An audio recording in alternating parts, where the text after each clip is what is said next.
the level to which we actually debate foreign policy and geopolitical issues. And so it ends up becoming a very niche area with the same group of experts discussing the same issues all the time. So I think colleagues would know that that MISTRA has developed a reputation for looking at global issues, inviting scholars from around the world to a lot of its workshops, roundtables, conferences, and its publications. 2 years ago, we launched a book about the Pan-Africanism and its future, which was co-edited by myself and Lawrence Karomba, who's a researcher humanity at MISTRA. We continue looking at the globe through African and South African eyes. And this year, we decided to embark on quite an ambitious project, which we call the Thucydides Truck Project. And as a test for anybody who wants to work in that project, we get them to first pronounce Thucydides.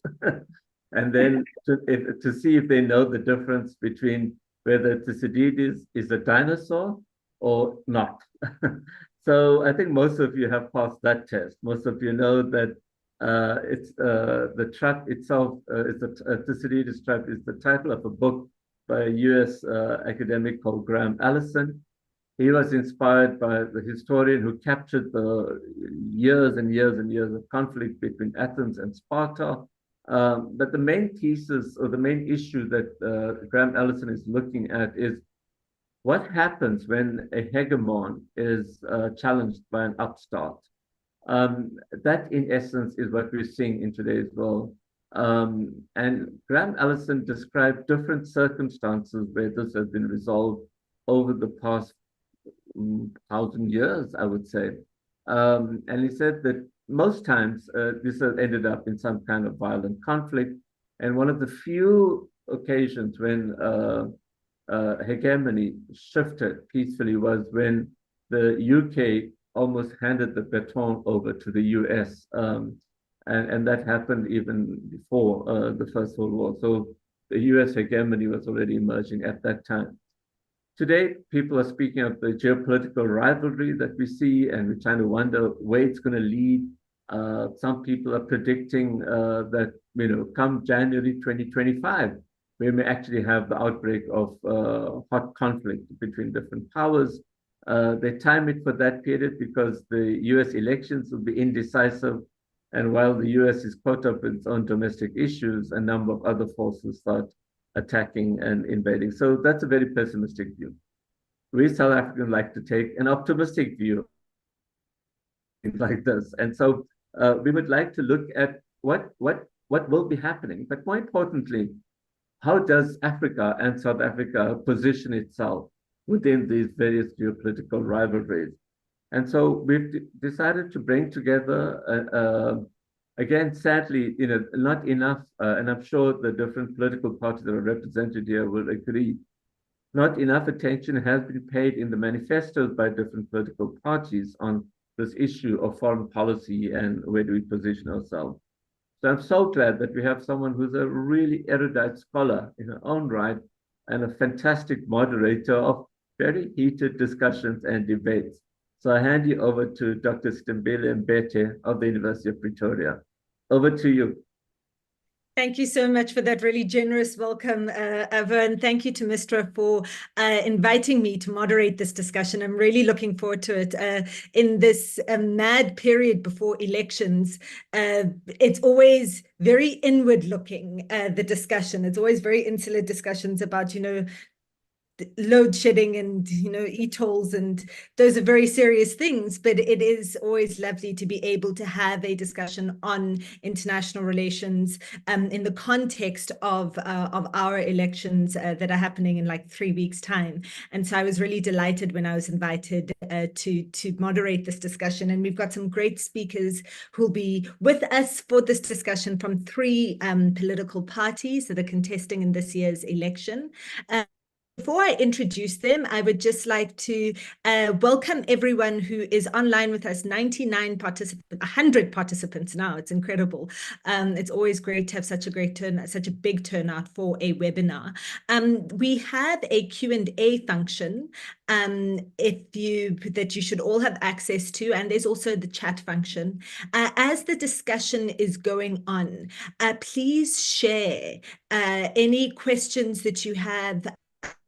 As the speakers are speaking, you can put them in the Q&A, and as well as then any comments you put into the chat function. It usually is quite useful to separate the questions that are being asked just from the general comments. So please do put any questions you have in as the discussion is going on, so that we can refer to them as the discussion is happening. We're going to open with a kind of panel discussion between the speakers that are here, and then we will open up then for a fuller discussion on the Q&A after about 45 minutes to 50 minutes or so.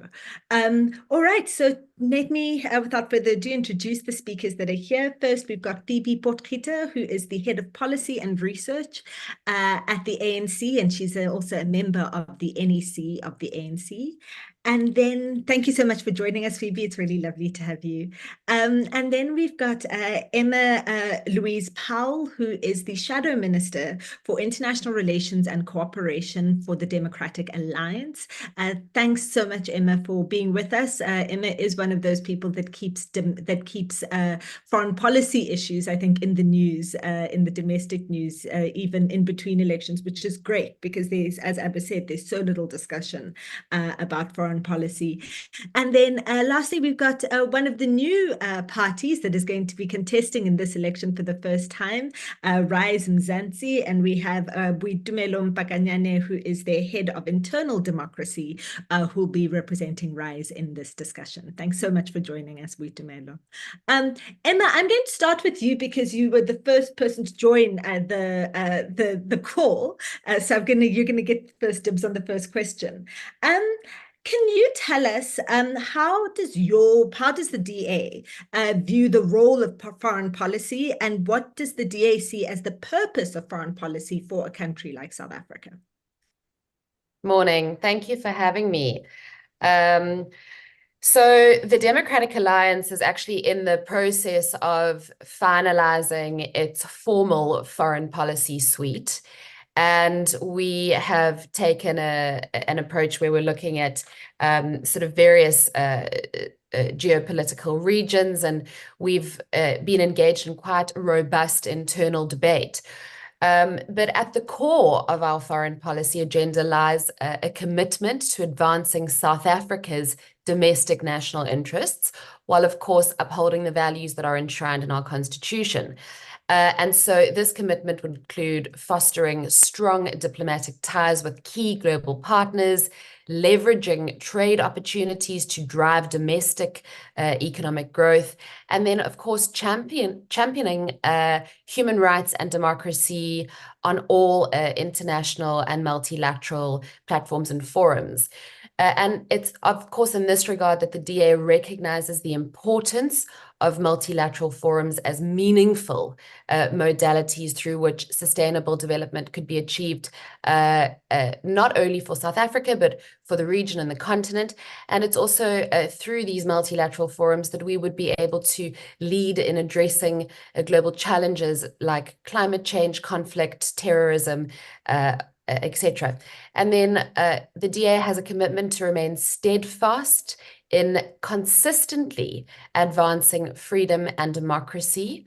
And we have premised our foreign policy framework on regaining the trust of our international partners as a good faith actor whose actions will be predictable and consistent.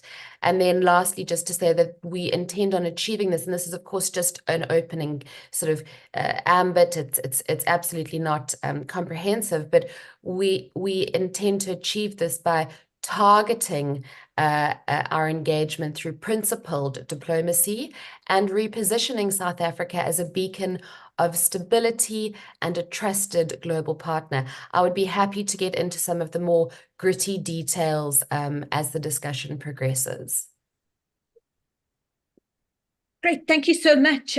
So some of the highlights that I've heard from there, the focus on advancing South Africa's national interest, looking at championing human rights and democracy through multilateral forums, and really valuing or upholding the value of the multilateral system for addressing common problems, common global problems, and advancing collective action. And then an emphasis also on consistency, predictability, stability, and regaining trust with international partners. Something I will be interested to pick up on as we go further in the discussion is who you see as South Africa's kind of closest partners that need to be, you know, where I think it was here, restoring South Africa's position as a regaining trust as a partner that operates in good faith. I think I'm paraphrasing, but you know, kind of who those partners would be, and how you would see South Africa aligned, sort of in the global alignment of power. But we'll talk about that shortly after hearing from the other speakers. Phoebe, I want to turn to you. As the party that's been in national government since 1994, the ANC really has had the greatest influence on the formulation of South Africa's foreign policy since 1994. So can you tell us from an ANC perspective what the role of foreign policy is and what its purpose is for South Africa? Thank you very much, and good morning to the listeners as well as to the fellow panelists. I mean, our view on foreign policy since the formation of the ANC in 1912 has been that South Africa and any country does not exist in a vacuum, as we know from slavery, as we know from colonialism. You may be sitting minding your own business and, you know, the rest of the world impact on you. So I think that the principle has been that foreign policy impact on all of us because we are interconnected as a world. And post-1994, the emphasis has been on making sure that we advance the African agenda because we're part of the African continent, and apartheid and colonialism have deliberately sought to divide South Africa from its neighbors in the continent. The second important principle has been the commitment towards South-South cooperation, that we're part of the global South with a common history, and therefore looking at how we advance the common commitment towards development, towards a more just global system. The other principles have been why we think foreign policy is important is also because, you know, some of the global challenges that we face as humanity can only be solved if we work together. I think climate change has already been mentioned, but even if you look at something like the pandemics, we couldn't, you know, no country could be an island because something like pandemics impact on all of us, and that you can't have a little island of safety when the rest of the world face challenges. So foreign policy is important both for our national interests, because we're not an island, but it's also important because there are common problems that we face as global humanity that we then have to look at how do we address them as a common, you know, as common problems with, of course, different components that different countries add to that. Fantastic. Thank you so much, Phoebe, for that, and basically tracing the ANC's view on foreign policy from its origins in 1912.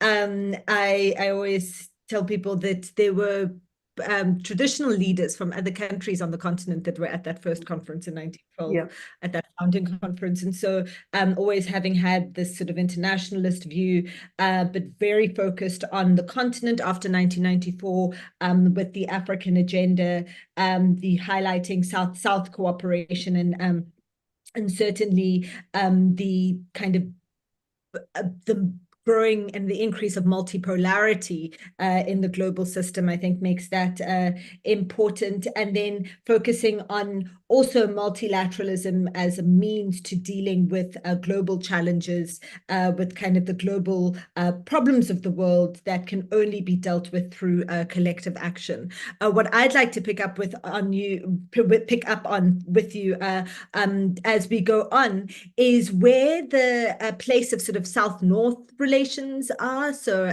sort of there's this emphasis on South-South, but where is the place within, or how does the ANC view relations with the global North, and what their place is for a country like South Africa? But we'll pick up on that after we've heard from Boitumelo from Rise. Same question to you. How does your party view the role of foreign policy, and what do you think the purpose is for a country like South Africa?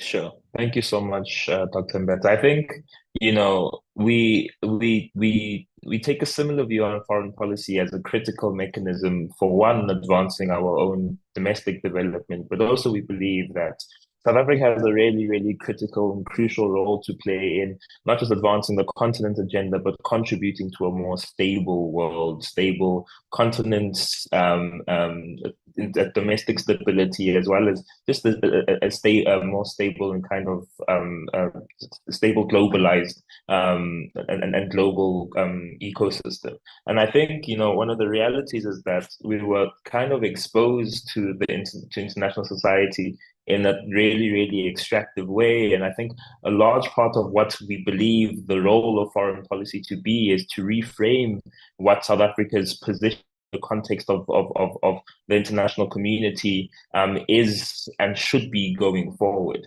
We believe that, our foreign policy has to closely mirror and reflect our national values, our national interests, but also respond to the global challenges and opportunities that exist and that are defining in our times. And both speakers have spoken about and Emma specifically touched on the importance of predictability. We believe that good leaders are predictable. There's all the adage that good leaders are predictable, but we've been able to derive a lot of the soft power we've been able to exercise on human rights matters, even economically from our record in championing human rights and defining conflict in the world. But I think we've strayed from that in some respect, and we believe that a closer alignment with the values enshrined in our constitution and with our national interests would be an incredible mechanism for us to, one, place South Africa on the map and place South Africa at the forefront of not only the continent's development, but play a meaningful role in being a kind of operationalizing, forums like the African Continental Free Trade Agreement and the like, and just play a meaningful role in global diplomacy. But I think in terms of what our individual foreign policy priorities are, it's just advancing economic development, like I said, domestically, and making sure that we use foreign policy as a mechanism to secure preferential access to priority markets, to attract foreign investment and closer ties with international partners that can play a meaningful role in Africa and in Africa's development and South Africa's development, but on terms that suit us. Supporting the protection of human rights with a strong rooting in principle. We believe that if you're led by principle, then it should be easy to infer that the position that you'll take in defining conflicts like Palestine and the Western Sahara and Sudan, just conflicts in the Horn of Africa and Russia and the Ukraine, must be morally consistent because they should be framed by principle. And I think that's one of the issues that we've kind of identified in how we've defined our foreign policy to date. But I think in the main, Rise Mzansi is a a political party that has placed an incredibly heavy emphasis on participatory democracy, on participating in democracy, both domestically and being at the forefront of co-op and wanting to be at the forefront of cooperating with other actors in the international society. So we would focus intensely on economic diplomacy, specifically with our largest trading partners, while growing other potential trading partners like those in the Middle East. Working in close partnerships with countries with similar constitutional values to build that international sense of stability, and once again place Africa at the forefront of global South development agenda, and cementing our role in the G20 towards 2025 and 2035 as an opportunity to kind of re-establish South Africa as a sort of the global partner and leader on the continent. And I think perhaps most importantly for the context, for the purposes of Africa's development, strengthening the African Union's ability to resolve conflicts in intracontinentally, while promoting human peace and security, stability and development and the like. So those are the things that we would leverage for foreign policy to be able to achieve. But foreign policy plays a critical role in our ability to advance our own interests. But we believe, like I said, that we've got a crucial role to play as an actor in the international society that has been able to exercise and build a great degree of soft power and potential to stabilize conflicts. Thank you. Thank you. Thank you so much. And there was so much there, but also this emphasis on foreign policy as a means to advance the national interest, particularly sustainable economic development domestically, but also for the continent, looking at, and I found this wording really interesting about that the engagement of South Africa with the international community as a African country, like with all other African countries, has initially been an engagement in an extractive way. So using foreign policy to reframe what South Africa's role is in the global context currently, but also going into the future. Looking at the good leaders are predictable, and that idea of predictability, I'd love to hear from you also as we go forward. What do you mean by that? What does that predictable to whom, predictable how, what does that mean to you? And then this alignment between the South Africa's domestic values as enshrined in the Constitution with our international behavior, I suppose, and with our foreign policy. And I suppose there's a question here about how much is that possible? How possible is it to, on one hand, pursue a foreign policy that is aimed at achieving particular domestic economic interests, so kind of an economic diplomacy, whilst at the same time abiding by the values of our Constitution, which are very protective of human rights, which aren't always consistent with capitalist economics. So, I mean, you see what's happening in the DRC, for example, and for Apple, for any number of technology companies, not just the American ones, getting those minerals out of the DRC, like cobalt, like coltan, as cheap as possible, is in their interests as companies, and it's in the countries where they base interest to have their companies thrive. Yet, the violation of people's human rights and the generation of conflict in order to do that extraction in the DRC is also seriously a big concern. So how do we balance basically these values around human rights, around democracy, and our domestic values enshrined in the Constitution with our economic interests? I'd love to hear some perspective about that from all of you. Second question that I would like to ask is what your parties, and you've already, all of you sort of touched on it, but I'd love for you to expand a bit on your party's views on sort of the big picture trends in world politics that we're currently seeing. We've seen, for example, a resurgence in global insecurity.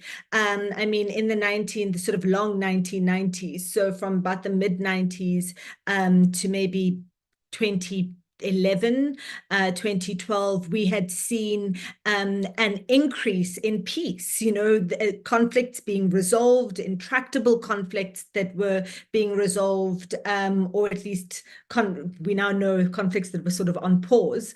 In that time, what seemed like successful peace processes, and a decline in sort of active warfare in many parts of the world. And what we've seen certainly in the last 4 or 5 years, and then very intensely in the last 2 years, has been just a resurgence of conflict on the continent, DRC, Sudan, Somalia, Ethiopia, and then all the sort of Mozambique in the north, and then all the conflicts that keeps flaring around the Sahel.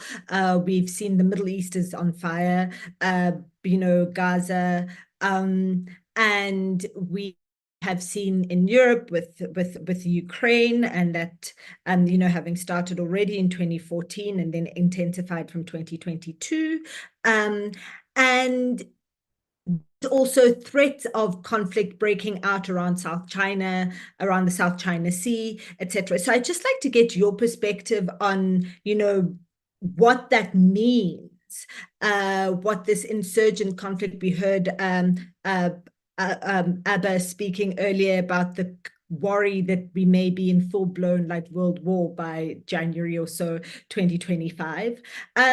This, and also all of then the consequences of that conflict, migration, immigration and policy has become a big issue in our domestic politics and in this election, certainly. And so, those global conflicts have a big impact on immigration and the movement of people. We're seeing global economic trends, this rivalry between China and the US, an increase in kind of protectionism from global powers to protect their economies and to give themselves leverage against others. We're also seeing economic tools being used as as reward or punishment, right? And that's always been there. And we, as South Africa, were particularly being threatened with that around in our relation sort of with the US, with AGOA. We're seeing the dysfunction of multilateral institutions and what that is doing in terms of enabling us to actually take collective action and deal with all the problems that we face, like climate change and all these environmental trends that we're seeing of worsening environmental conditions all over the world. We faced it here in South Africa, and the inability of the multilateral system to really engage with that. So there are all these big trends. Also demographic shifts, the decline in populations in the global north, and the decline in fertility in countries like South Korea, Japan. The United States is in a bit of a panic about that, different countries in Europe. And so what does that mean for what the world is going to look like as it is? 70% of Africans are under the age of 30. By, I think it was 2030, 60% of people under the age of 30 will be African in the world. And so what does that mean for the world that South Africa will be occupying into the future? So I would like to just hear, after that very long introduction of this question, but just your party's views on all these trends, and you can select whichever one works for you. And perhaps as you answer those questions, if you'll reflect on some of the things I asked you specifically. So with Emma, I'll begin with you, and if you can give us some insight also about who South Africa should be predictable to, who you see South Africa's international partners as. Thank you. Yeah, there's so much to grapple with, and it's also fascinating and interesting. And I really appreciate forums like this where we can exchange ideas in a collegial way and sort of build South Africa's capacity on the global stage. So I think it's common cause that we live in an increasingly fractured sort of geopolitical landscape, and we're very clear that South Africa must not pick winners and losers, but we must consistently act in our national interest. And of course, this goes to the question of where it is that we position ourselves in the battle of ideas. I think that with the end of the Cold War and the fall of the Berlin Wall and perestroika, there was a prevailing notion that liberalism would prevail into perpetuity. And we're seeing now this resurgence, as I think it was Samuel Huntington had predicted, of a clash of civilizations that's driving the fracturing of the geopolitical landscape in a fairly, it's becoming an increasingly hostile landscape. And so as South African leaders, it's up to us to decide what kind of a world we are wanting to contribute to creating. And of course, we need to then balance this with what our national interests are, and how we can, in this environment, best harness our potential as a nation.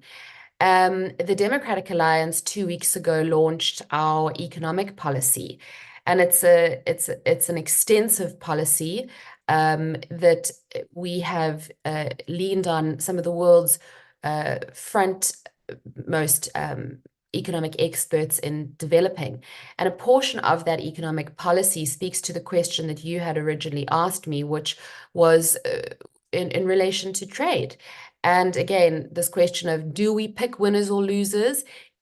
How do we engage with various multilateral forums? How do we leverage our membership of various organizations in the interests of our country, but at the same time, within the context of the battle of ideas, upholding South Africa's constitutional values and using the Universal Declaration of Human Rights as the bedrock that underpins our engagements and the forums that we actively hold membership to. And so I think that it's to start speaking about trade. The Democratic Alliance's trade policy is based on the reality that South Africa's global competitiveness will be secured by focusing on growth exports. Of course, it's strengthening our relationships with trade partners, that we will seek to enhance our economic competition in a way that increases domestic employment and unleashes enterprise by promoting an export-focused trade policy. And then, of course, we speak in our economic policy about implementing measures to boost the competitiveness of our domestic industry in the global market, streamlining our export processes, lowering trade barriers, and then, of course, offering various forms of financial and technical assistance to exporters that cultivate beneficial trade alliances. And I think at this juncture, the question really on everybody's mind, because of the sort of polarity that's been created in the domestic conversation around foreign affairs in South Africa after the events of last year, following Russia's illegal invasion of Ukraine, following all of the conversation around AGOA and Lady R, is that South Africa needs to strengthen its trade relationships with all potential partners, but we need to pay very close and specific attention to our relationships with our largest trade partners, where there is either benefaction or where there is preferential access that benefits the South African market. So if we were to, for example, look at AGOA, you know, the US's long-standing relationship with South Africa has been based on the principle of benefaction. And this is evident in not just AGOA, but also in PEPFAR. And if we look at some of the figures, I mean, South Africa last year exported over 188 billion rand to the US. 33% of this was done in terms of AGOA.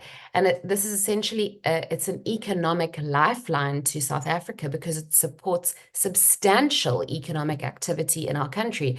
Our experts estimate that AGOA itself is responsible for the creation of between 66,000 and 100,000 jobs.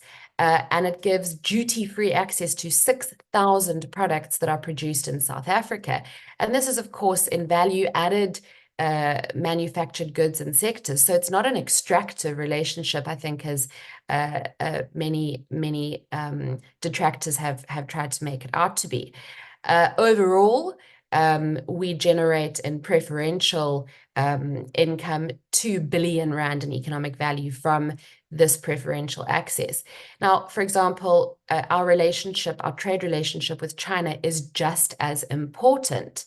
And China is South Africa's largest single trading partner, but this relationship isn't based on benefaction. So, for example, last year, South Africa's trade deficit to China amounted to 177 billion rand. So we're seeing here that whilst there is a narrative that is trying to position this relationship with what they would call the global north or the United States or Western democracies as being extractive and a follow-on from the legacy of colonialism, what we're seeing is actually it's the Western markets that predominantly are buying in value-added manufactured goods that are produced in South Africa, whereas our export relationship with countries in the global south is still largely extractive in nature and based on raw minerals and raw materials that we then have to import, which of course is where we get this trade deficit from. And it's not to say that we pick winners and losers, but we need to be aware that we don't isolate one side at the expense of the other. And then if we look at foreign direct investment stocks into South Africa, the latest figures that we have available to us are about 2 years old.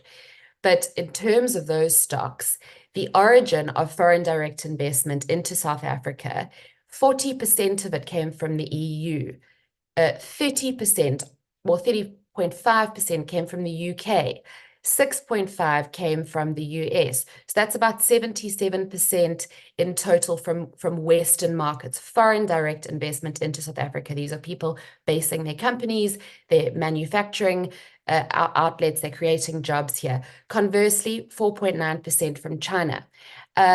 So when we actually look, there's narrative political positioning in foreign affairs and diplomacy in these important debates, but then there are also empirical facts and data that we as the Democratic Alliance believe should guide us in determining where it is that we place our value and build relationships, where it is that we have potential to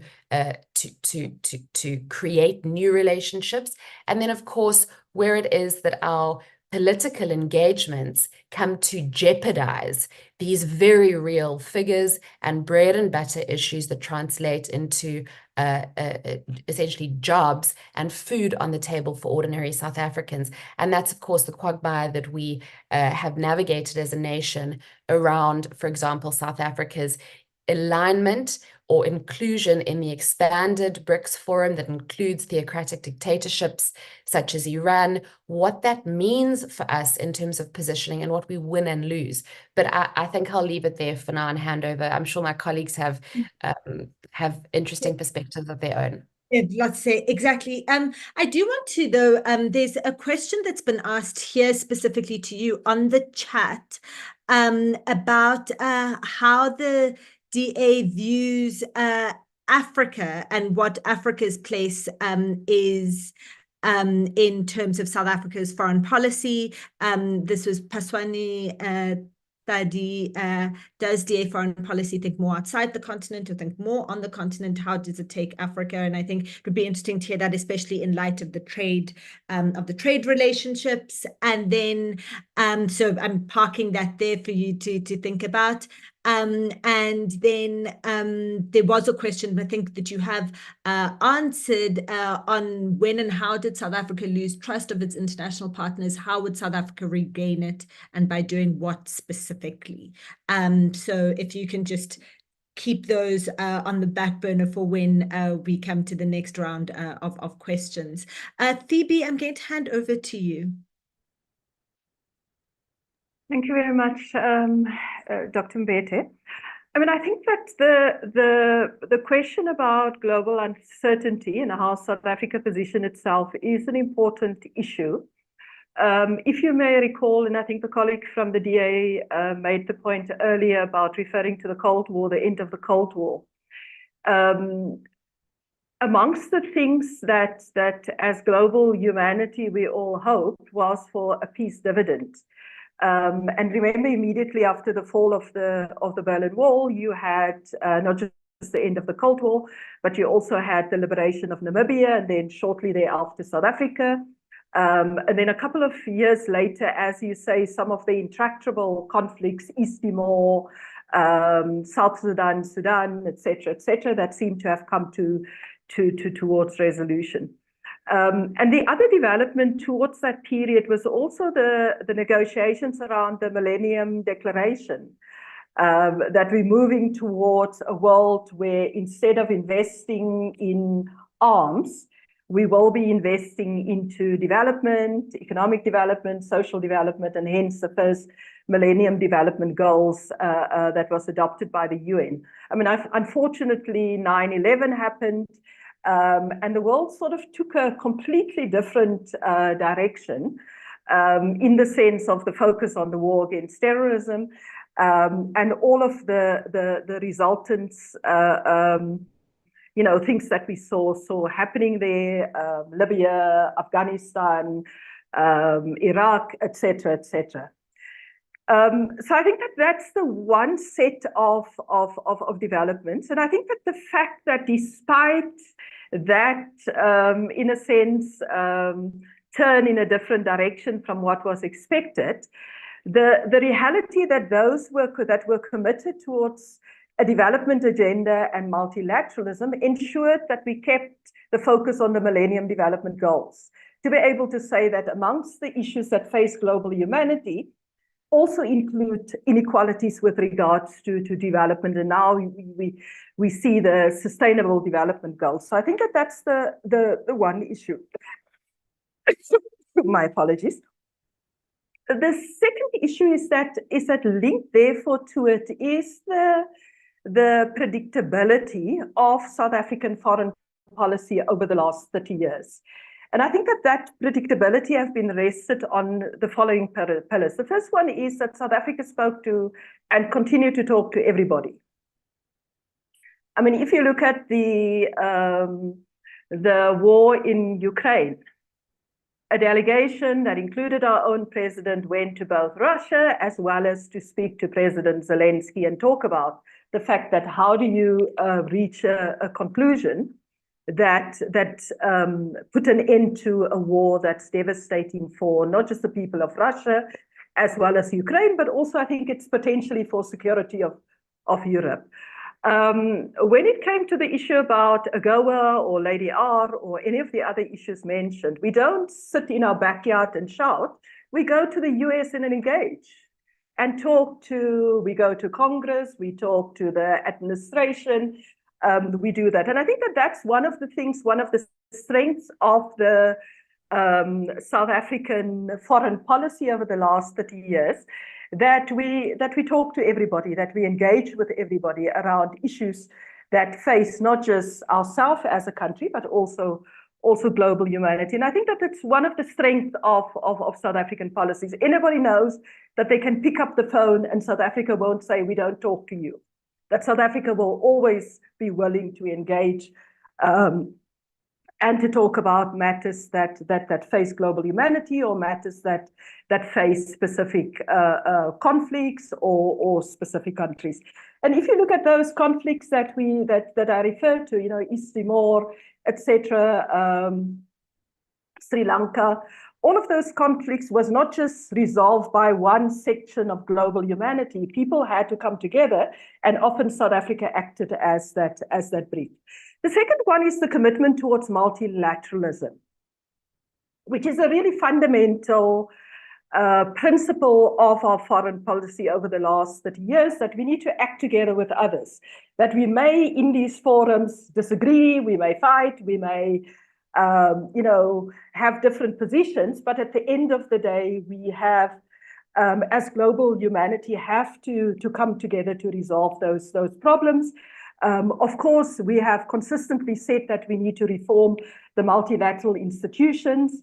The UN Security Council is one such institution that's responsible for our collective security as humanity, and therefore it needs to be democratized. So that's the second principle of multilateralism.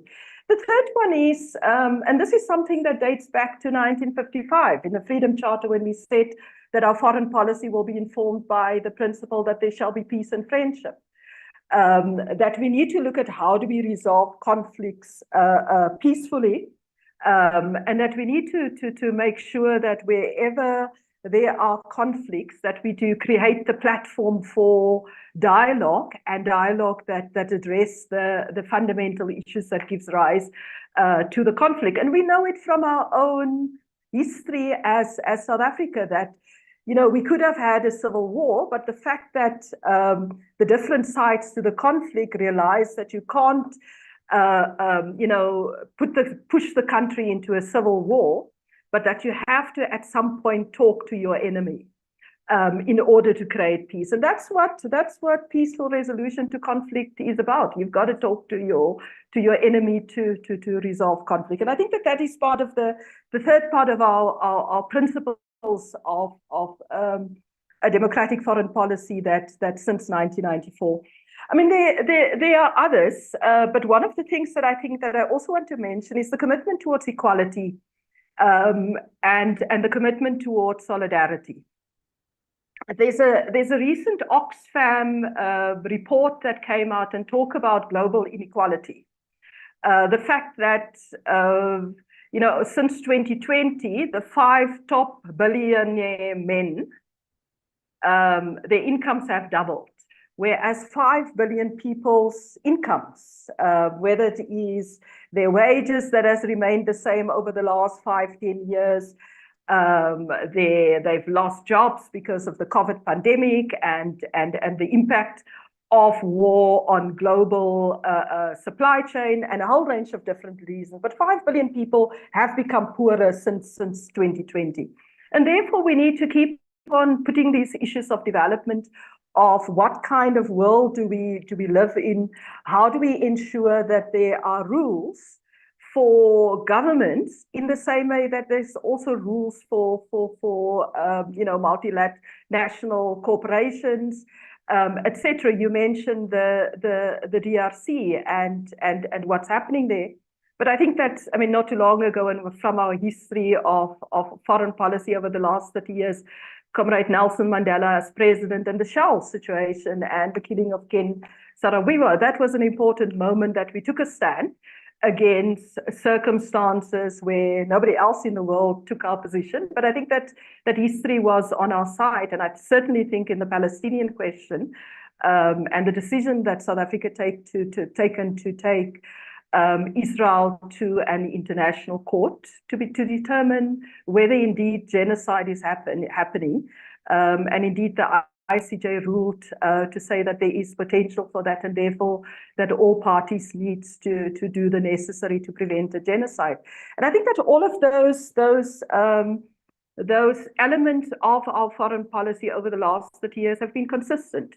What we have been consistent about is to not let other countries determine who our friends should be.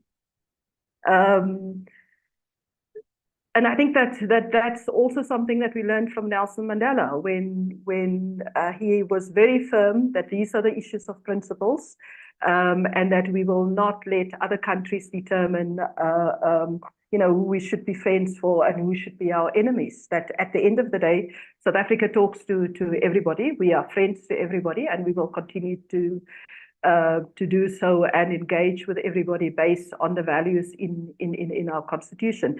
I just want to make a final point, if you don't mind. I think that one of the important part of our post-apartheid foreign policy is also the focus on the African agenda.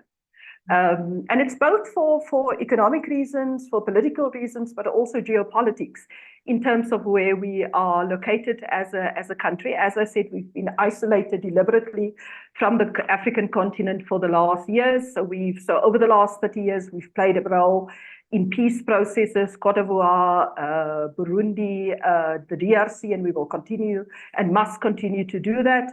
But in addition to that, also to encourage bilateral relations and the integration of the continent through infrastructure, through people-to-people contact, and also certain areas of common, of common policies, like, for example, things like the African mining vision, the African continental free trade area that South Africa played such an important role in. And I think that those are important platforms, and that is the predictability in our foreign policy. Thanks so much. Thanks, Phoebe. I guess there's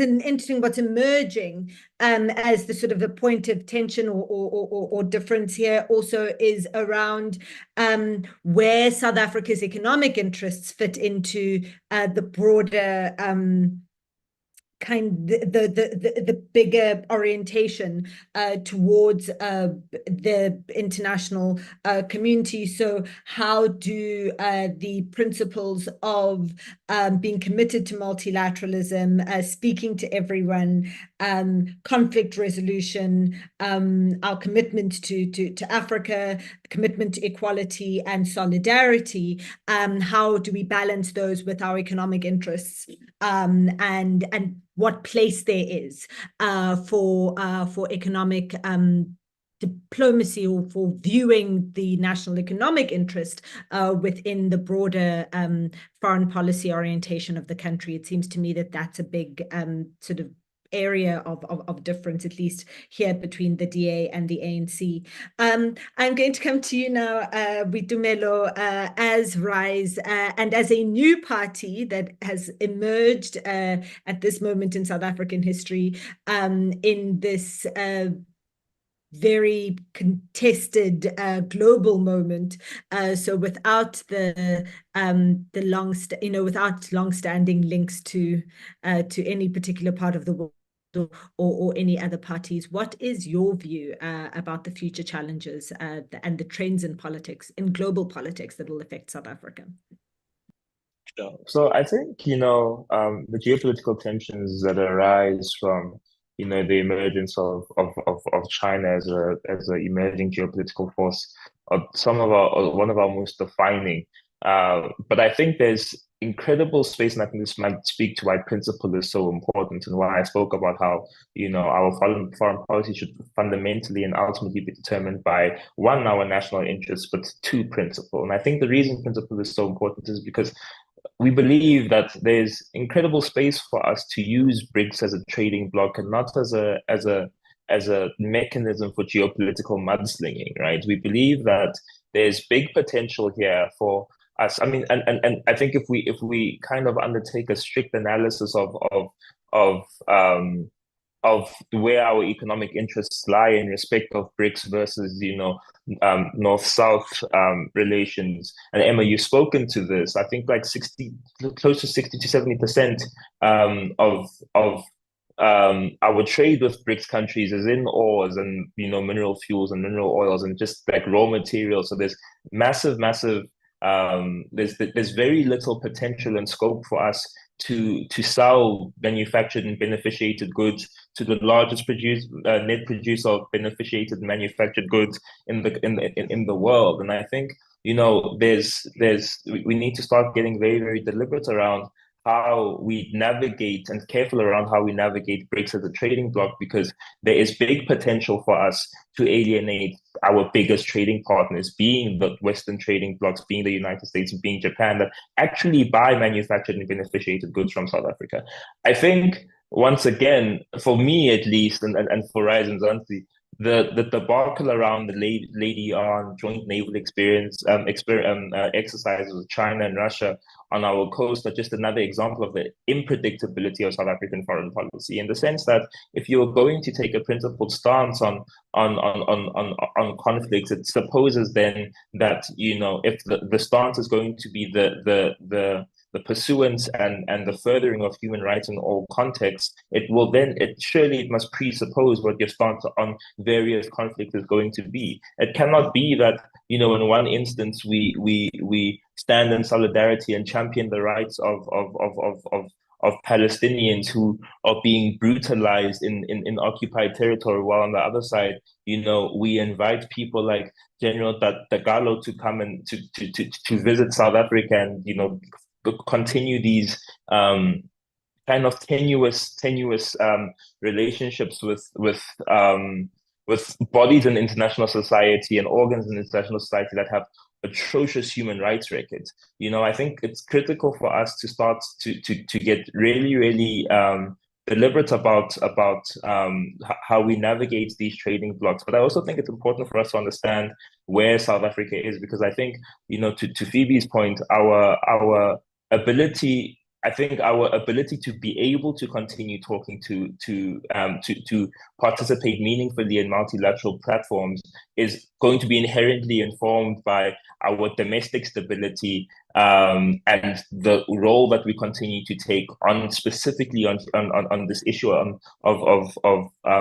of human rights and in conflicts, and how we use these trading blocks as not trading blocks but geopolitical, but kind of platforms to kind of have out these geopolitical fights. And I think at some point, if we're not careful in how we navigate our foreign policy, we're going to lose that ability to meaningfully participate in multilateral platforms. I think what's also important, and this is why I say it's critical for us to, even in defining our foreign policy, to understand where our domestic context frames us in our ability to even exercise economic muscle or be at the forefront of Africa's economic developments, right? So and if you look back 15 years ago, when we had the 10th largest highway network on the continent, which meant that we had unparalleled ability to move goods, not from move goods within the country, but also into SADC.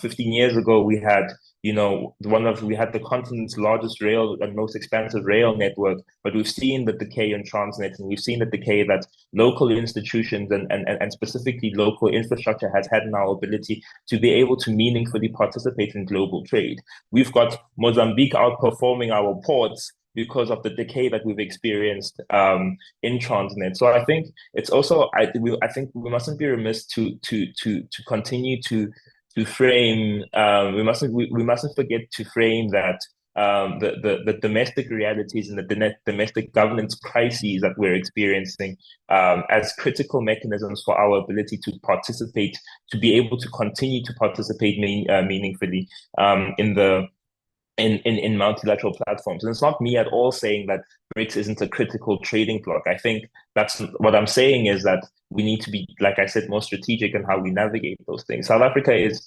an interesting example in the context of developing and global South economies, in the sense that, and you will all know that we've been successful in not committing the number one sin in international economics, and in doing so, we've managed to denominate the majority of our debt in rands rather than dollars, and we see the impact of the opposite of doing this, specifically in countries like Brazil and Argentina, where they go through these ebbs and flows, where in 10-12 year cycles, because of their exposure to forex and foreign and dollar denominated debt, they have currency crises in this kind of cyclical fashion. What I think is, but obviously we also exist in the context of a massive debt deficit and need for the foreseeable future to be able to, until we're able to stabilize our own domestic finances,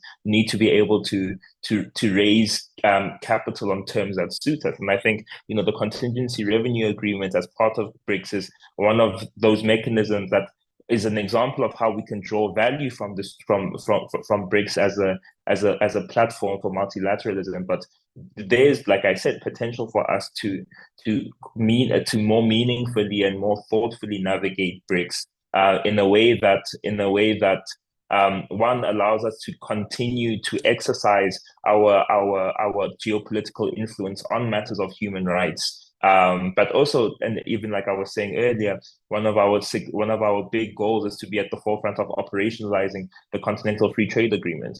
These things require the thoughtful streamlining of blocks like BRICS our domestic agenda, as well as, you know, the outcomes that we would like to be able to extract out of the Continental Free Trade Agreement. And I think, you know, the agreement speaks a lot about and speaks to how one of our core goals is to boost exports and trade specifically of manufactured goods across the board. And I think, you know, it's time for some thoughtfulness in how we achieve that.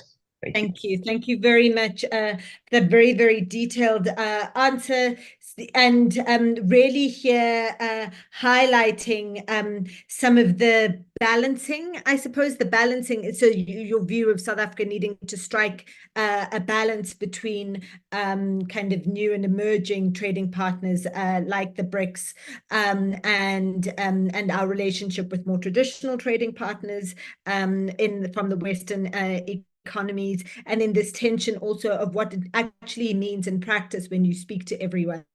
You know, and what it means in practice when you speak to everyone, but then also want to align with principles. So inviting someone, you know, like the Sudanese, the leader of the military of the militia forces in Sudan, and how that yeah, and the difficulty again of balancing the principled foreign policy. Something that you have raised that we haven't heard a lot being spoken about from the other two speakers, and I'm going to ask you to speak about it, is South Africa's relationship with SADC.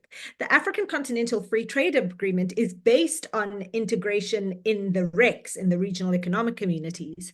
And of all the regional economic communities, South Africa actually has the least integration if you compare it to ECOWAS, or if you compare it to the EAC in East Africa, which I think is the most connected and the most integrated regional economic community. Where do you see South Africa's role in SADC, and what role South Africa should play? So Phoebe, I'm going to start with you. Please, can you answer that question about South Africa and SADC, because we aren't really talking much around Southern Africa these days. And then I would also like you to answer the question. It's going to be the last question that I ask in this round, and then we're going to take all the questions in the Q&A. There are plenty of them. If there was going to be a national government coalition after the election, what would ANC's priorities for foreign policy be if it was governing in coalition? Okay, thank you very much. On the SADC question, since the reform of the AU over the last 3 years, every second summit, they tend to do it jointly with the regional economic communities. And one of the things that gets presented at that AU summit, mid-year AU summit, is usually an update on integration. Now, the different regional economic communities, as you correctly point out, are at very different levels. ECOWAS, for example, are very good in terms of movement of people, EAC in terms of economic integration, SADC, surprisingly, in terms of infrastructure integration. So, you know, we've got highways and railways between countries in the region. There's links between our energy pools, water, et cetera, et cetera. So in that sense, and then of course there's SACU, the customs union, which is in a sense quite unique if you look at it in comparison with the other RECs.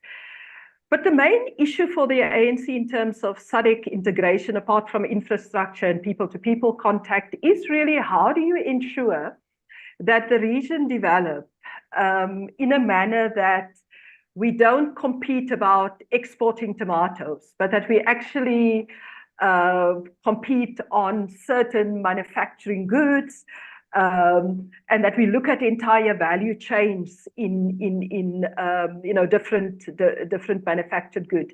You earlier made the point that the African continent is the youngest. By 2050, we're the only population that have a working age population, I think the largest in the world. And that's potential for South Africa, not just potential in terms of our demographics, but also potential in terms of urbanization.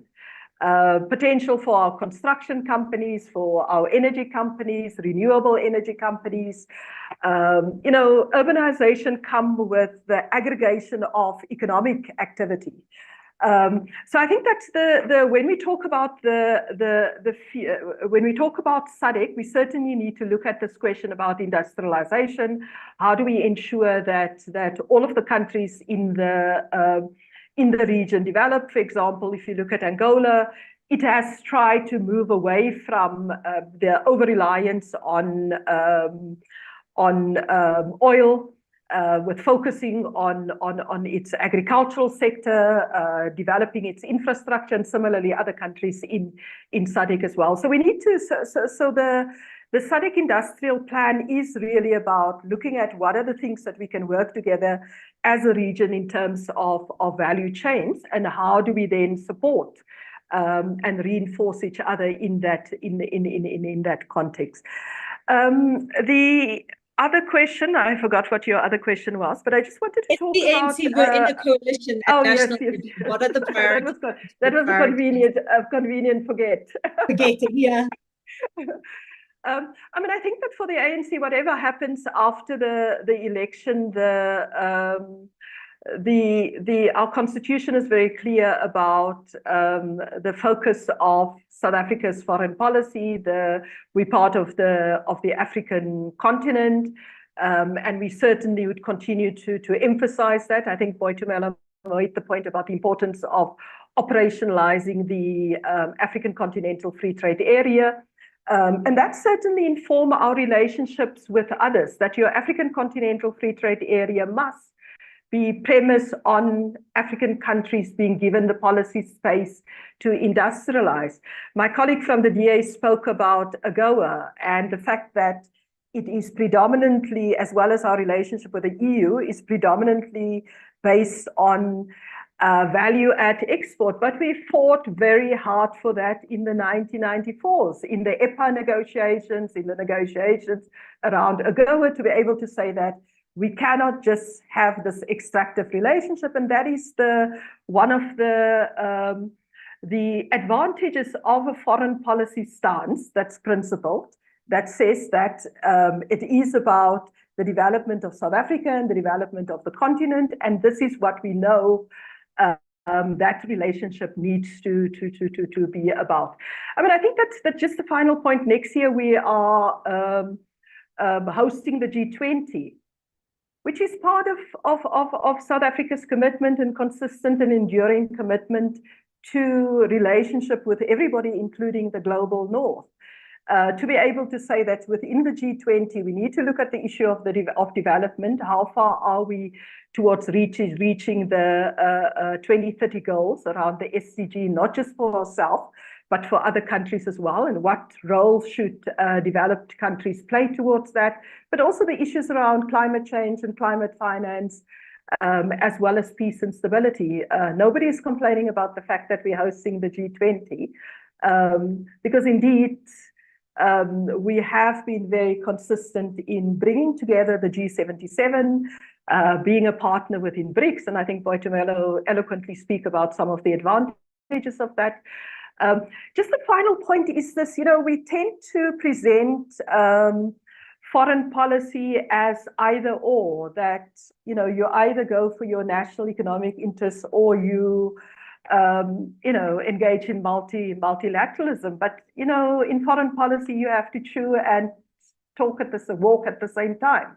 You have to pursue your foreign interests, your national interests, as well as making sure that you a good global citizen that contribute towards peace, that contribute towards solidarity, that contributes towards resolving humanity's big problems like pandemics. I mean, we could have, as South Africa, stay in our little corner and say that we've got good scientific institutions, but we said that we need to play a role in the African continent to make sure that Africa get vaccines and access to PPEs against countries who hopped, 3-4 times what they could have.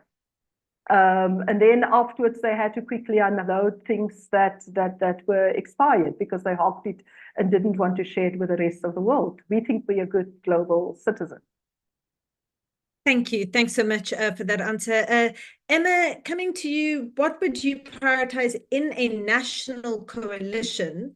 So if you're part of national government, where, you know, there's compromises entailed always in kind of what you negotiate, it's give and take. So what particularly would the DA prioritize in terms of foreign policy? And then your reflections on South Africa's location in Africa. So, you know, you've spoken about international partners in the West, but this question here about the DA's view on South Africa's African policy. Thank you. If I may, you had previously given me 2 questions to answer, to respond to, and I'll try and do it as quickly as possible. One of those questions had been sort of who, what, and how do we regain trust where we've lost it? And, you know, this is a political debate where we're exchanging ideas, but also I think that there is a space here for a critique or criticism to be leveled. And I just wanted to pick up on some of the comments that were made by Phoebe in terms of the question really that we've spoken about here about predictability and consistency, and the supposed policy that's been pursued in terms of speaking to everybody, being friends with everybody. I think that it's inherently intellectually dishonest because the facts bear a very different sort of evidence record. I think that the ANC can't claim to, in the contemporary context, be consistent or to be pursuing the country's domestic interests. And we've seen this reflected time and time again through foreign policy decisions. I mean, if we, for example, are going to say that South Africa has been consistent in upholding and promoting human rights throughout the world, you know, on the African continent, in the region, I mean, even if we just look to, for example, the United Nations Human Rights Council, over the last 30 years, starting back in 94, South Africa abstained from 75 or 68% of those 111 motions, and we only voted in favor of 17% of human rights related motions. And if we look, for example, close to home on the continent, our government, led by the incumbent ruling party, has not taken any action to uphold human rights, justice, or the rule of law, for example, in Zimbabwe. In portfolio committee meetings, I'm frequently sitting alongside colleagues from the ruling party who in fact blame the situation in Zimbabwe on sanctions from Western nations, and absolutely disregard the role of ZANU-PF in having created the situation at an economic level. We've seen, for example, the president of our country going to congratulate Mnangagwa on what the world knows was a stolen election, and this is borne out in evidence from observer mission reports, including the SADC's own observer mission report that was filed in sort of Cabinet 13. No one looked at it. And then if we look on the continent in terms of this question of consistency, predictability, putting Africa first, let's look to, for example, Sudan. I mean, the unspeakable tragedy that is currently unfolding in Sudan has seen over 15,000 civilians killed.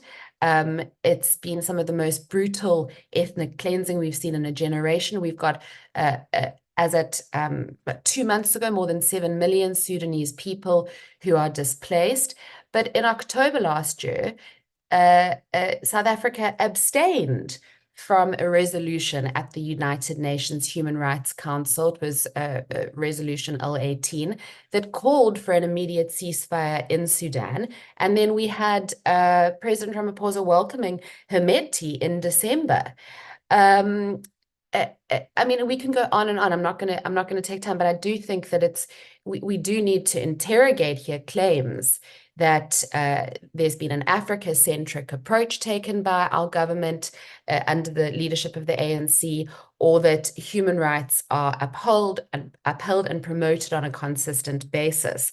So I think, to answer the question of what we do to regain trust, I think beginning to act with consistency, especially at home, and prioritizing African neighboring states and the African continent, I think that's key. We've just actually finalized our SADC component of our foreign policy. It will be going to a public commission shortly. And so we've done a deep dive into what the inefficiencies of the SADC are and what a DA-led government would do to remedy those. So at a broader continental level, contributing, of course, to the African continent's Agenda 2063 and the advancement of that agenda would be a key priority of the DA. It is, in fact, the second chapter of our foreign policy. We would, of course, aim to strengthen African initiatives, institutions, and partnerships, advance sustainable development, and promote shared prosperity across the continent. I'm mindful of time. I know it's 11:17 and we've got lots of questions, but I mean, I can go through a checklist of what it is that we would do to strengthen the SADC's institutional capacity, because at the moment it's not able to achieve very much. Thank you so much. And we look forward to seeing that document because I think that'll be really useful. I'm very mindful of time, so I do want to get to the questions. Lawrence, do you want to read them, or can I read? There's some that are in the chat. And there's specific questions that are directed at specific speakers. So if you guys are speakers also, if you do have access to the chat and to the Q&A, to just look at them. So for example, to the DA, several questions in the Q&A. One question around who are the major global partners that South Africa should partner with to advance socioeconomic development. I think you partly answered that question in your answer about who South Africa's biggest trade partners are. And then to the ANC, what would you concretely characterize as South Africa's national interests within the context of foreign policy? And then there was a question here from Orabileng also asking all the panelists to respond to the quote that he's put there. Africa has become incredibly vulnerable to external actors. What can be the role of South Africa to address this? And then there was a question from Gloria about South Africa walking a tightrope between the major powers like the US, China, and Russia. How should South Africa and other African countries manage walking this tightrope in the interests of the country and the continent? And I think that has come through, but if there's anything more that you'd like to say. I think this is a really important one. And I'd like to ask this to everyone to answer about how would the panel regard the pressure on the public wage bill influencing the capacity of South Africa's diplomatic corps to transform, deliver strategically sound and competitive foreign policy. A country relies on its diplomatic corps to be able to advance its foreign policy. And given the budget, the budget pressures that we have, how would you navigate that in government? And then a question here about South Africa using its influence to assist to build Afro-Asian strategic relations and peace and cooperation, to guard against imperialist attacks in the shifts of geopolitics. And then just a comment here that the US also benefits from AGOA. It's not just South Africa that benefits. And so it's in its interest to maintain it as it supports US jobs as well. A question here about how would you involve marginalized communities in South Africa in international trade? For example, Rooibos has multiple benefits for local communities. There's other areas in terms of agriculture. So how would you use foreign policy to support those marginalized, particularly rural communities? And then Question here specifically for you, Emma, from Paul. In case the DA becomes the government, would you pull out of BRICS? And would you withdraw the ICJ case against Israel on genocide in Gaza? And then a question for everyone on to what extent do you think apartheid's legacy hovers over South Africa's relationships with the major powers? Do the relationships that South Africa formed during apartheid and maybe colonialism still inform our relationships today? And then a question to everyone also about the WTO. What do you think South Africa can do to reignite discussions on global trade in the WTO? And then a question here about migration. How do you safeguard South Africans' economic and social interests from the influx of illegal migrants? Is it a brewing problem that should be solved at foreign policy level, or can it only be solved at domestic level? And then do you think that there is a possibility for a multi-partisan foreign policy? In the same way that you have bipartisan foreign policy positions in the US or the UK. And should South Africa choose a side between the US and China? And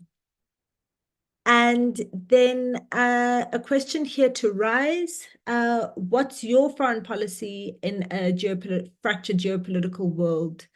Who should South Africa be aligned to? And what's the progressive agenda that you would bring to the table as Rise? And then there have been a few questions here on on digital technology. So there was a question from Prof. David Maimela, David Maimela. I've just upgraded you, David, but that he had thought that technology and science would be what determined world politics and the distribution of power among countries. But in the Palestinian issue is showing that social issues can be a source of power mobilization and change.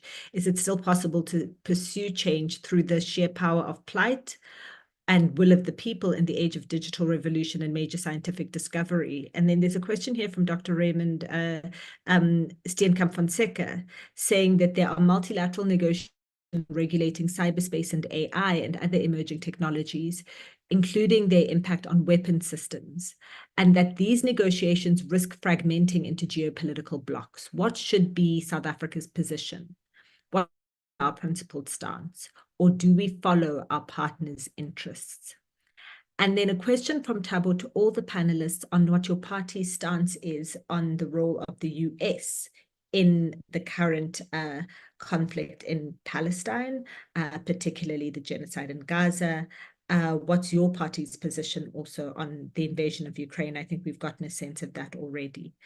And then there is a question, I think a lot of the questions around the ICJ case are whether you agree with it or not. Do you think that was the right route to take? And then questions here.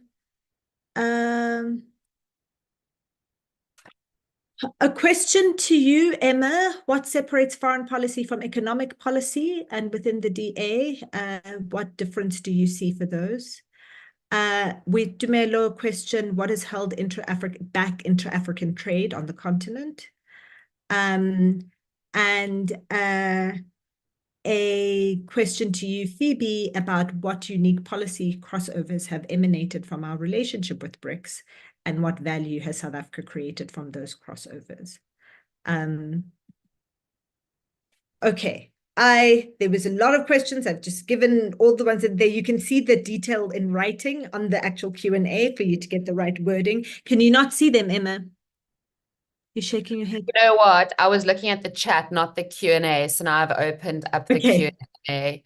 So, but there is a lot. May I propose a suggestion through you, Chair, that maybe you direct, because there's so much, maybe you direct a couple per I was going, yeah. What I was going to suggest is that there are some that have been asked specifically to people. So please answer the ones that have been asked specifically to you, and then answer any one of the general ones that you would like to, that you feel competent to answer.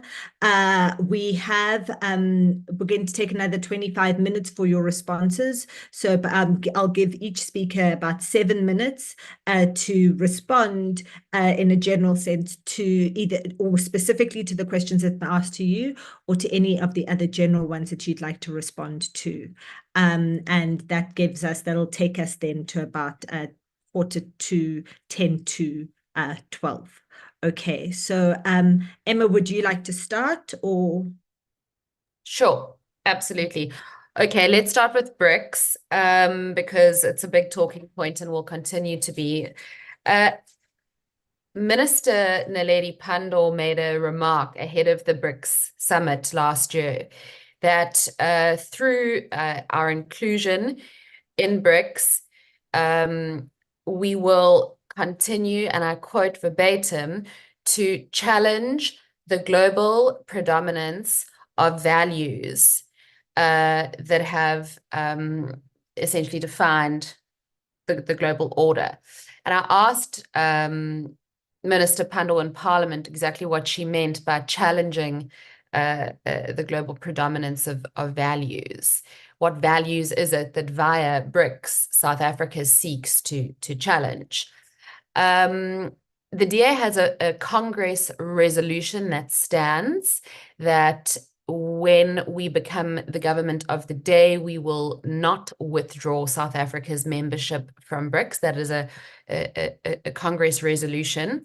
However, we saw the expansion of BRICS take place after the summit in late 2023 that now includes authoritarian regimes that have concerning totalitarian tendencies, and that we're obviously now worried that the inclusion of some of these nation states may tip the scales in favor of an illiberal, oppressive, and autocratic approach to foreign relations and trade. And we also note that only 3 of BRICS' current 5 members prior to the expansion can be considered free democracies: South Africa, India, and Brazil. So we as the Democratic Alliance don't believe that this is a world in which South Africa, as a liberal constitutional democracy, has a place, and that we now believe that there is an overt misalignment between South Africa's constitutional values and our continued support and membership for BRICS. We are also concerned about the revisionist agenda of BRICS not being in line with our constitutional imperatives. And from just a pure nuts and bolts perspective, there is no single trade agreement amongst BRICS. So we are able to pursue trade at a bilateral level with any of those members. So we're not going to economically benefit from this alliance. So we will be revising the DA's position in terms of our continued inclusion within BRICS. On the matter of the ICJ, we have stated for the record that we call on both parties to this abhorrent war to abide by the provisional measures that have been ordered by the court. We have said that we are awaiting the ICJ's determination on the matter of genocide. And we have, of course, called for a ceasefire. Would the DA revoke the matter before the court? No, there is a question before the world's apex court that must be answered, and we await the ICJ's ruling on that matter. Then just in terms of capacity, we know that the 3 largest sort of drains on the South African fiscus are, of course, the public wage bill, mounting debt, and then the social, you could say, social grants. Basically, those are the 3 main drivers that drain the fiscus. And so streamlining the public service is, of course, a key priority of the Democratic Alliance. And so that would mean that we would, as a government, rebuild DIRCO's capacity to more efficiently and effectively represent South Africa's interests on the world stage in a way that would improve our global standing as a middle power. So that is actually a specific line item in our the opening sort of gambit of our foreign policy draft. I'm just trying to look. I don't want to take up I don't have too much. I've spoken so far for 5 minutes. I've got 2 minutes left. I think then on the question of trade, it should not be we should not pursue an agenda where we pick winners and losers. I think that there is value in pursuing trade relations at a bilateral level and by free trade agreements, specifically from a continental perspective. This has to date not been done efficiently. And so I think that economic freedom and market participation that is a key foundation of our foreign policy. Is there anything else in specific that you would like the DA to answer? I'm sorry, I've written. No problem. And would you have any comment on kind of the technological questions that, given the that there are all these emerging questions, right, around digital technology and its impact? Has the DA put any thought into that? Is that going to be included in your foreign policy document?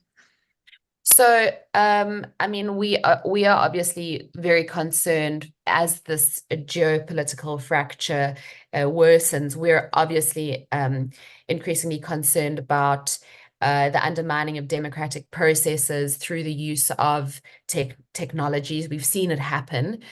We recently wrote to 13 nations and 2 regional blocs asking for any resources to be directed to South Africa that could potentially protect against sort of cybersecurity issues in regards to our election.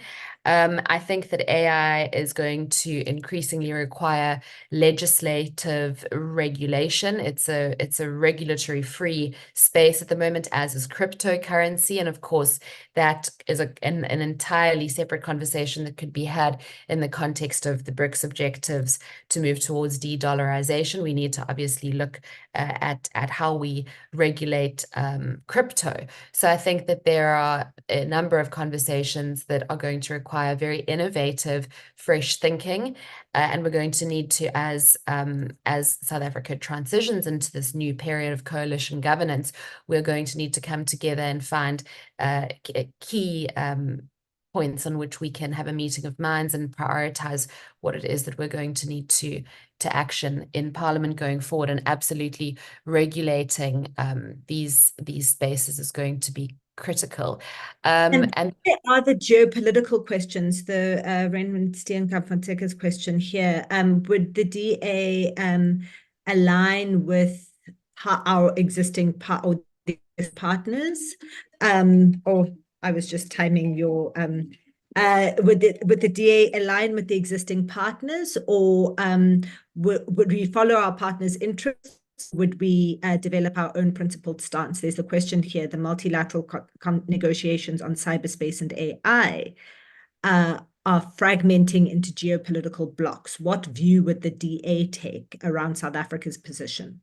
Would we take a principled stance, or should we follow our partners' interests?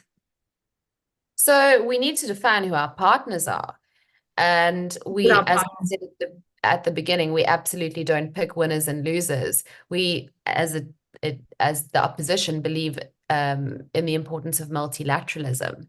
And so I think the guiding principle needs to be, what are South Africa's primary domestic interests? What is in our national interest?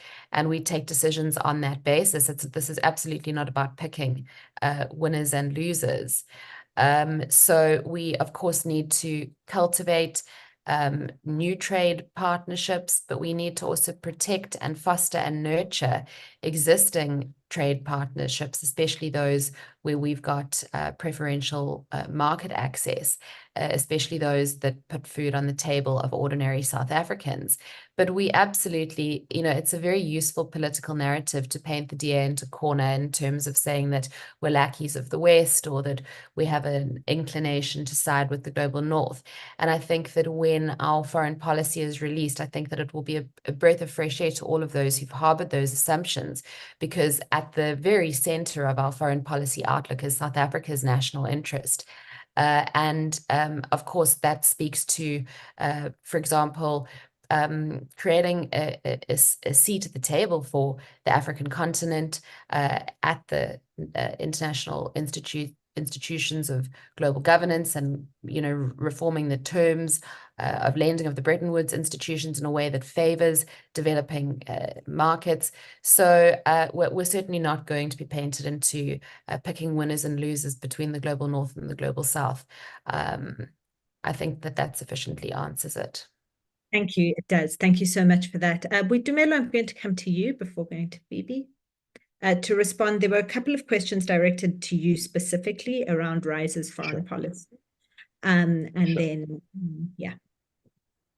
So I'll touch on the ones directed directly to me, and then if there's some additional time, some of the others. But I think, so in terms of what kind of informs Rise's foreign policy in this fractured geopolitical environment, and I think I've spoken to this, is a massive emphasis on principle. Emma spoke recently, or just a couple moments ago, about how in pursuant of a strong human rights agenda on the continent and the world, we allow and turn a blind eye to human rights atrocities on our own continent, with our neighbor just next door, being at the forefront of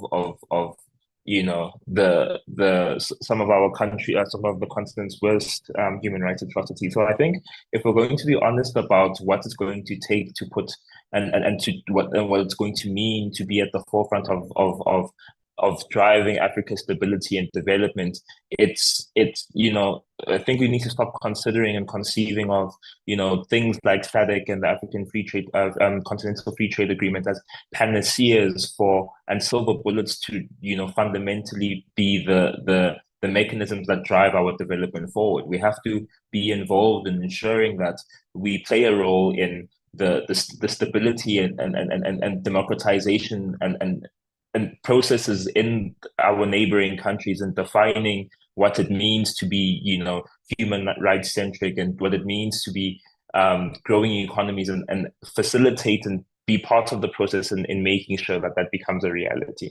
I think I want to touch on the public sector wage bill issue. And I think the reason is just because, I had spoken earlier about how important the domestic context in which we operate play, how important they are in defining our ability to be able to occupy the seats at the tables that we are able to. And I think, the public sector wage bill and its impact on the diplomatic corps is an interesting one, in the sense that we've experienced austerity for too long without the benefit of being able to consolidate our, debt deficit. I mean, in 2012, 2013, we fired 20,000 people from SAPS's ranks, and then Panyaza went and hired 15,000 community health wardens that cost more or less the same amount of money. We've done the same with nurses. We've done the same with, other sectors of our society. So other sectors in the state. So in as much as it is critical, and Emma, you spoke to this, in as much as it's critical to achieve a streamlining of the state, we've got 700 state-owned entities, many of which don't do anything, and that there must be a streamlining of the state in that respect. I think I'll link it now. I think what we must be careful to guard against is allowing the diplomatic corps to suffer the same fate, in the sense that that's an area where we can't afford to experience kind of austerity and outcomes, right? We can't afford we can't afford for South Africa to not be able to play a meaningful role, because we exist at the front of the tensions between, Western trading blocs and BRICS. And I think, to my earlier point, we need to be very, very careful and deliberate about how we navigate our membership in multilateral institutions. There was a question directed to me about how Rise feels that intracontinental trade has been held back, and I think there's and it speaks to the example around not being part of the solution and stabilizing governance in the continent. So that's definitely a key variable in holding back into intracontinental trade. But I also think that there's kind of more there's kind of more operational variables, in the sense that, you know, we've got decaying rail infrastructure in our own country, which makes it difficult for us to participate meaningfully in trade in SADC. Our ports are broken, so it becomes difficult to effectively use infrastructure as the decay and the falling apart of infrastructure as corridors to be able to facilitate trade in the first instance is a massive issue. I think the broken nature of our border management authorities and our inability to control the inflows and outflows of people in and out of our borders is also another critical issue that is framed incorrectly in South Africa as a immigration crisis, when really it's a state capacity issue. And I think those are the kind of things that impede our ability to really operationalize the agreements like the African Continental Free Trade Agreement and our membership of SADC, and really take advantage of those things. I think in terms of, I'm just trying to see what else was addressed to us. Dr. Mbete, your question around what our kind of non-negotiables in the coalition context would be is, one, like I said, a strong alignment of our foreign policy with our domestic agenda. I find it incredible that we participate and do things that have the potential to antagonize certain trading partners in favor of others. We've got this weird Cold War nostalgia that seems to have informed how we navigate our foreign policy, where it has massive potential to harm our ability to be able to take advantage of some of the trade agreements and trade forums that we've been able to establish ourselves on. But I think so this will be a core requirement. I think addressing illicit financial flows will also be a core requirement, and one, being able to continue to have a seat at the table, but also being able to manage the impact of illicit financial flows in how it affects trade, but also affects the crises and law enforcement that we experience here. And obviously, there's certain political parties that this kicks out from the coalition discussion, and certain people that makes rise incompatible with. But I think that in the main is what we would require from a coalition partner.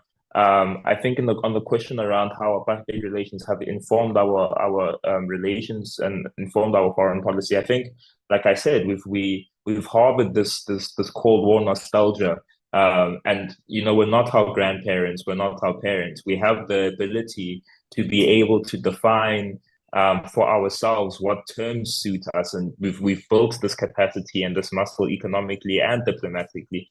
But instead, we run the very real risk of South Africa, becoming embroiled in what could emerge as proxies and this ongoing tension. But then secondly, obviously, I think there's a role that South Africa can play in ensuring that the continent and countries in the continent don't become proxies of this emerging tension. So thanks so much. So this thing around trying to maintain the independence of South Africa and of the continent in the changing global order. Phoebe, I'm handing over to you. There's plenty that's been asked to the ANC. A lot of it is repetition, so I will leave it up to you how you answer it. I think there is a big thing though around how the ANC's view of foreign policy aligns with South Africa's national interests. Thank you. Okay, let me start with a question about Africa and South Africa, in the midst of major powers. One of the reasons why we were part of the Bandung Conference in the 50s was exactly because we didn't want to be forced to choose as Africa and as part of other developing countries between two superpowers at the time. Our interest was at the time to get our liberation, the anti-colonial struggle. And I think that if one look at today, South Africa is taking that same position. As we said, that we engage with everybody. I mean, if you look at, for example, the new Partnership for African Development, the first institution that President Mbeki went to was the G7. to be able to say that you need to write off the debt to African countries, etc. And I think that we should continue as South Africa to talk to everybody, to engage with the rest of the world, on the basis of our national interests as well as on the basis of African interests.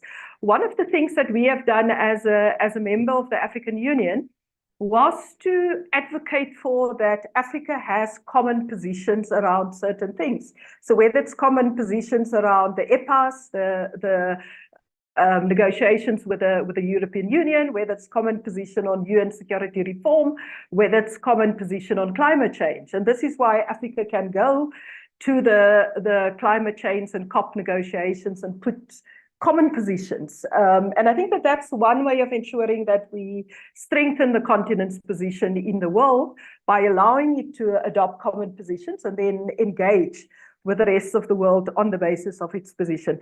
There was a question about Afro-Asian relationships. I think that it's again part of that that we're part of one global humanity. That some of the countries we share history with, we certainly share a joint history with India.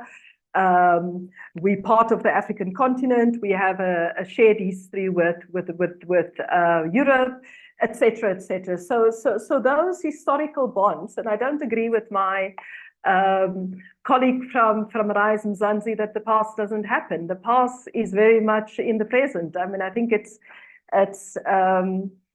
you ignore the past at your own peril in defining relationships, in defining how people relate to each other, but also the deep-seated inequality in our world.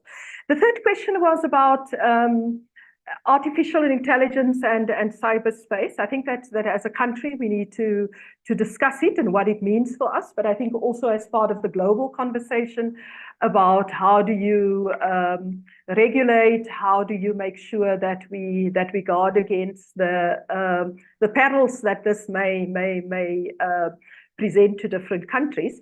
I certainly think that for South Africa, and I think that that's been a consistent position that we take on a whole range of different issues, that if there's technology that clearly can benefit humanity, why is the first thing that we want to do is use it for war? We shouldn't.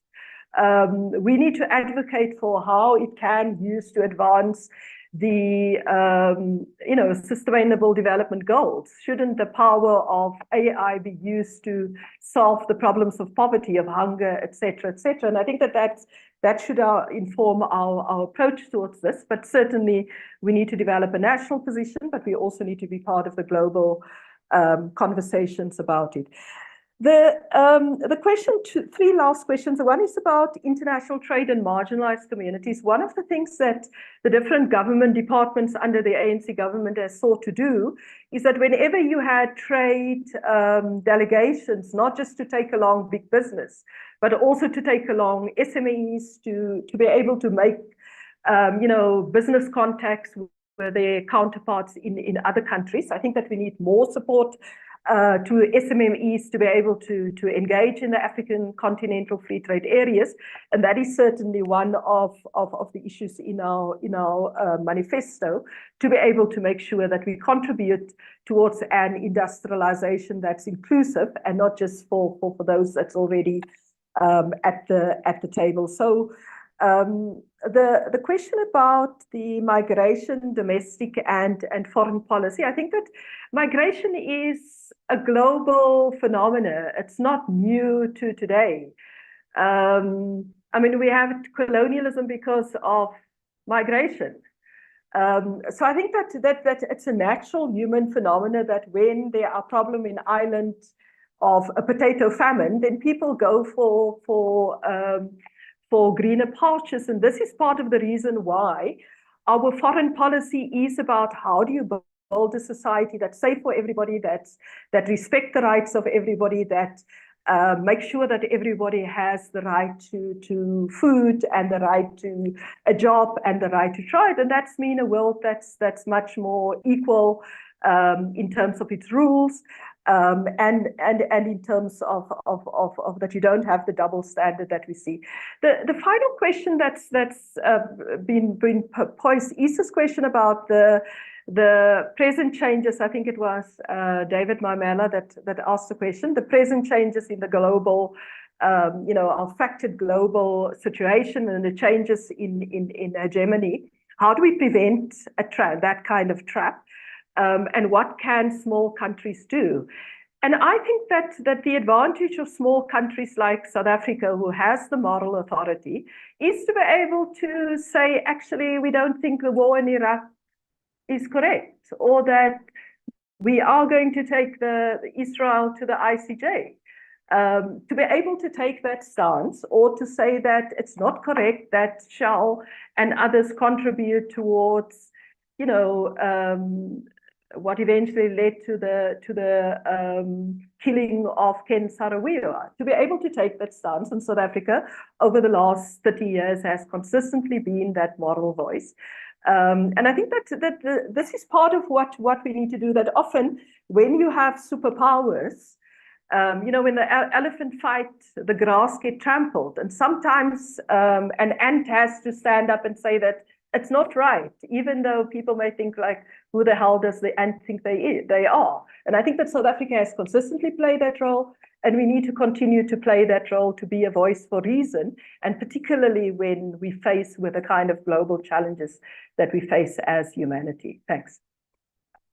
Thank you so much for that answer, Phoebe, and this idea that in the Thucydides trap, that having smaller countries can be very powerful in preventing the world being subject to the tensions between an existing power and an emerging one, and that the ant in that fight between the elephants can actually be very, very powerful. I'd now like to hand over to say thank you very much to our speakers. Thank you to everyone who's participated very actively in the chat and in the Q&A. I'd like to hand over to Lawrence to give us a summation and some final remarks for this webinar. Thank you.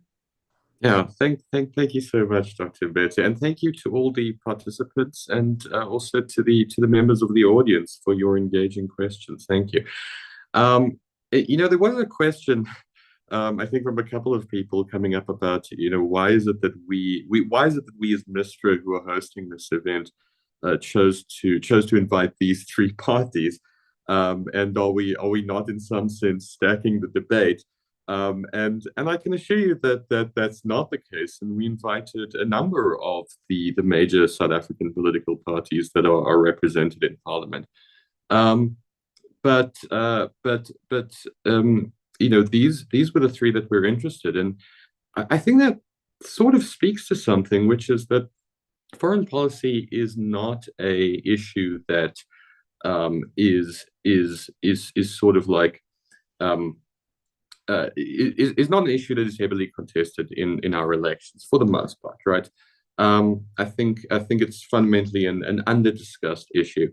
And so, from that perspective, because I think that foreign policy actually is important for all the reasons we've discussed today, I really do want to once again thank all of the participants for joining us and discussing these important issues. And I think that, helping to change that a little bit. And I think, for what it's worth, we did see certain important commonalities emerging in this discussion. I think, despite our disagreements, we can see that, everyone here is committed to South Africa's national interest. We all agree that the economy is important and that we want to promote trade and investment. I think we all agree that it's important to support human rights and principles. And we all agree that consistency and predictability is important. Of course, the issue is that the devil always lies in the details, and it's difficult. That I take. I think Phoebe's point is well taken, that South Africa tries to be a friend to everyone. I think one of the issues that we're looking at in our research is it always going to be possible to be a friend to everyone as the global balance of power shifts? If we start to see these emergence of trends, dynamics such as the Thucydides trap, if we move into a world that is more conflictual, it can become quite difficult to be friends with everyone, you know. And I was just, I was reading the news yesterday, and I saw that, the US, for example, is now introduced like 100% import duties on Chinese EVs and critical minerals and various other things. You know, not to pick on the US here, but are we moving into this world where we might start to see increased division of the world into different trading blocks, different security blocks, and how does South Africa navigate those divisions? You know, we don't have the absolute answers to those questions, but I think we can agree that the questions themselves are important. How do we deal with all these issues that require collective responses? Because, you know, we know that we do need to deal with issues like climate change. We do need to deal with things like preparing for the next pandemic, international trade, development, stability. All of these things are issues that require cooperation across multiple states. And a world of different power blocks, it might be more difficult to get that sort of cooperation. In any case, thank you to everyone who shared their perspectives here today. I'd like to just remind the audience that a recording will be available on the website and the MISTRA YouTube channel, which is MISTRA South Africa. So if you want to refer back to this discussion or share it with someone else, it'll be available there. If you enjoyed this discussion, you might also be interested in the upcoming MISTRA Coalitions event, which will be taking place on the 22nd of May at 10 a.m. We'll be looking at lessons from the MISTRA Coalitions Barometer research that we've done on local government coalition building, and try to understand the lessons for successful coalition politics at provincial or potentially national level. And also, as MISTRA, I would be remiss to not mention that we have an upcoming book, which will hopefully be published in Q1 of next year on this issue of Africa navigating the challenges of global politics in the age of the Thucydides trap, as well as a conference that we're organizing for Q4 of this year. And I hope I would love to see many of you there. I want to thank all the speakers, as well as Dr. Sitembile Mbete for your moderation. Thank you so much. And with the information that we've gained today, I hope you will cast a more informed vote as we head into our democratic elections on 29th of May. Thank you very much.